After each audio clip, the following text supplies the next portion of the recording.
Hey everybody, welcome back to another one of my House of the Dragon Season 2 reviews. So today we're going to talk about Season 2 Episode 4, and I believe the title is Rhaenys, the Queen That Never Was, and meleys, the Red Queen. I could be exaggerating, but basically this was their episode. Despite this, we're going to start with Prince Daemon, who is still at Luigi's Haunted Mansion, also known as Harrenhal, doing nothing. Not answering ravens, having nightmares, drinking mystery potions from Alice, the witch, who he even says is a witch, despite not wanting to eat quote-unquote poison peas last episode. I don't know what that's about. I don't know what's going on with Daemon's mental state. In the Inside the Episode segments, I don't know who said it. I think it was actually Alice Stone? No, Stone. Alice Rivers. I think it was Alice Rivers, actress, who said that Daemon is having a spiritual awakening. Yeah, deleted young Rhaenyra, and then he's seeing Laena now, and I believe Laena's pregnant, which is the last time he's seen her, and she had a warrior's demise after losing the child. So we have that going on, and Daemon is also encouraging the young Tully boy to smother his grandsire. And he's talking to the Blackwood boy who vied for Rhaenyra's hand years earlier. So other than that, there's not much going on in the Riverlands. Larys kind of called it that Daemon is losing his mind. I don't know if this is Larys Green seeing somehow that far away. I mean, he is powerful, but I don't know if he's that powerful, like on a Brendan Rivers type of sort of wave, or if it's just because Larys grew up in that creepy castle and he knows that it's haunted. And Alice literally says that it's haunted. It was haunted basically before it was even built because Harren the Black felled all of the weirwood trees, and Daemon is sleeping on a weirwood bed, so the old gods are quite literally harassing Daemon.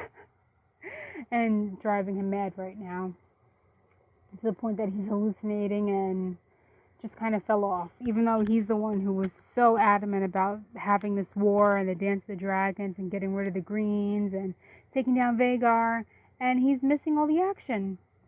I think Meleys really could have taken down Vhagar if she had enough time or if she had help from another dragon. And I know some people are saying, because I've watched a few reviews of people I just enjoy watching their House of the Dragon reviews. I've been watching since season 1, some of these people on YouTube. But a lot of people think that the Rook's Rest recapture wasn't a suicide mission. I believe it was always a suicide mission, because Rhaenyra specifically says that she wanted to be sure that there was no way for peace. That's why she went to King's Landing and seen Alicent, and that she will die trying to protect her claim, and then says that she will ride into battle. Meaning, I believe Rhaenyra was fully ready to sacrifice herself, need be, for her cause, and then just leave Jace in charge with Baela to finish it all out. And then Rhaenys instead decides to go. I believe Rhaenys also thought it was a suicide mission.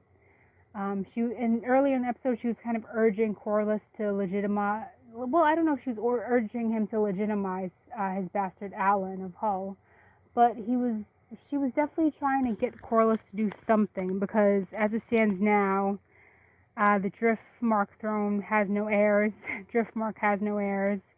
After Lucerys' untimely demise, nothing is going on with Driftmark, and Corlys just keeps ignoring the situation. He won't name Rhaena to inherit it because Rhaena has nothing going on, unfortunately. But Adam is an accomplished seaman, and I know eventually from book spoilers that Adam and Alan do get legitimized. I don't know how, but they get there. So I mean, I guess it takes Rhaenys' untimely demise.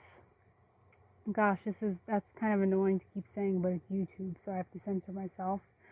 But it takes Rhaenys' sacrifice to get Corlys moving in the right direction to secure his house and his legacy that he's built for himself as a second son. Aemond not surprisingly, wanting to take out his brother Aegon. We've seen that during this stupid scene of everybody trying to find Aegon for the coronation last season, that Aemon actually did consider Aegon's request of just letting him take a ship and go somewhere because he didn't want to rule. And I mean, I'm not really the biggest Aegon fan, but I don't hate the character. To be honest, the only character I really just don't like is Kristen Cole. Even Otto Hightower, I don't like him, but I respect him because I think he's, as Allison said, a brilliant statesman, and he's very cunning, and it's very interesting to see somebody like that on screen, so I'm not hating on him. I mean, I don't like his character, but I don't hate him, let's put it that way.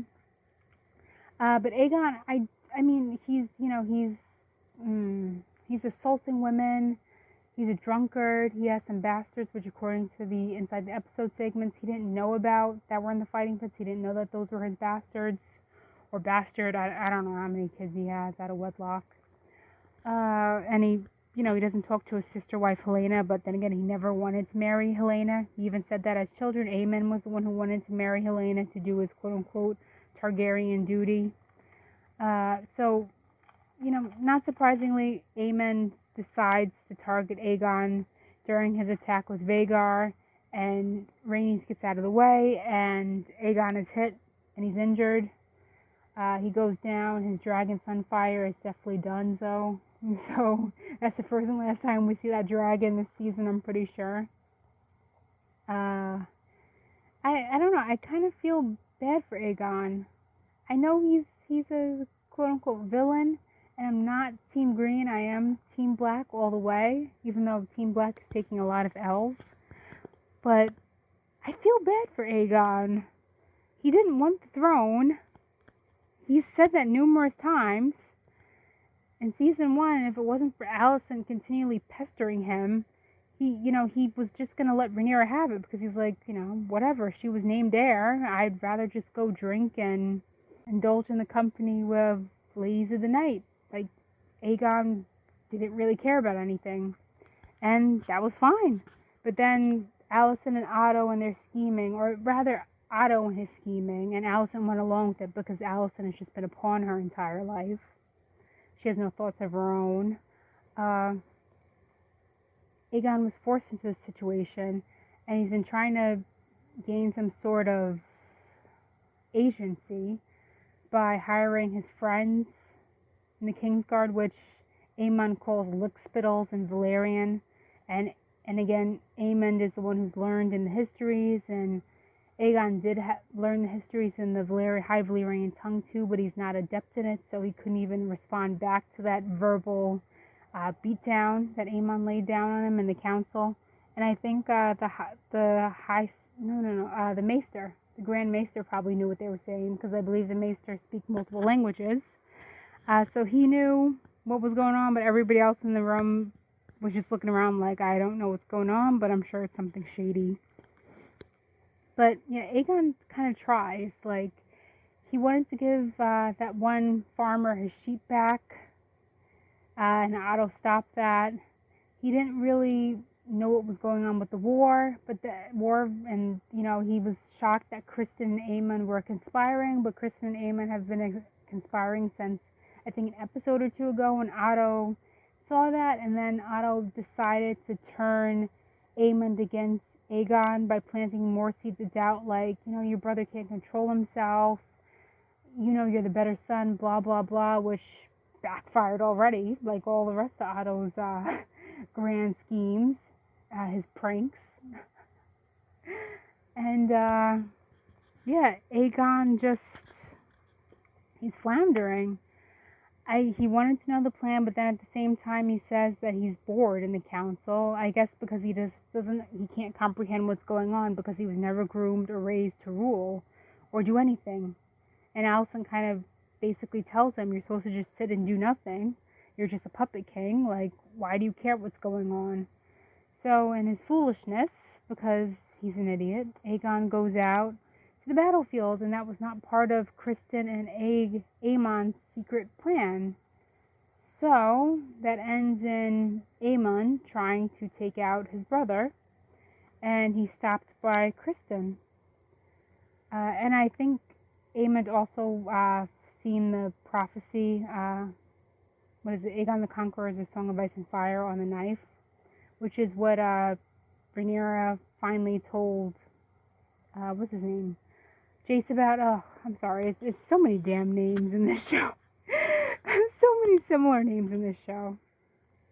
There's so many names to remember, which I can remember when I'm writing for my blog and my blog reviews, but then actually talking about it, it's like I have mental brain farts trying to get everybody's name right because everything sounds similar. But yeah, so, I mean, Aegon is kind of a tragic character.